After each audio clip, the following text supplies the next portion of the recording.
বিসমিল্লাহির রহমানির রহিম। আমার ব্ল্যাক প্যান্থারকে নিয়ে আমি 4 গ্রাম পেট্রোল পাম্পে আসছি। বরাবরের মতো আমি সবসময় বেজোর সংখ্যার তেল ভরি। দেখতেই পাইতেছেন আমি 999 টাকার তেল নিলাম। 4 গ্রাম পেট্রোল পাম্পটা মোটামুটি সিঙ্গারের মধ্যে একটা ভালো বিশ্বস্ত একটা পাম্প। আমি সবসময় সিঙ্গার থেকে তেল বললে 4 গ্রাম থেকে ভরি, আর মানিকগঞ্জ থেকে বললে গুড লাক পেট্রোল পাম্প থেকে ভরি। দেখতেই পাইতেছেন। আর 4 গ্রাম পেট্রোল পাম্পে আসলে এই কাকারে পেয়ে যাবেন। সো আমি সবসময় আমার ট্যাঙ্কি ফুল রাখার চেষ্টা করি, এতে করে ট্যাঙ্কি ভালো থাকে, গাড়িও ভালো থাকে।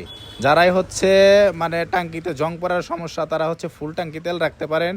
আর সবসময় বেজোর সংখ্যায় তেল নেবেন। বেজোর সংখ্যায় তেল নিলে আপনি প্রতারিত হওয়ার, ঠকার সম্ভাবনা নাই।